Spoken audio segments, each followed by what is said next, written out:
உன்னை கண்டு தென்றலும் நின்று போனதுண்டு உன்னை காண வெண்ணிலா வந்து போவதுண்டு ஏன் தேவி இன்று நீ என்னை கொள்கிறாய் முள் மீது ஏனடி தூங்கச் சொல்கிறாய்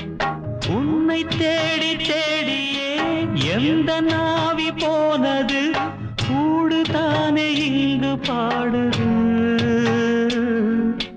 கூடு இன்று குயிலை தானே தேடுது நான் பாடும் மௌன ராகம் கேட்கவில்லையா என் காதல் ராணி இன்னும் தூங்கவில்லையா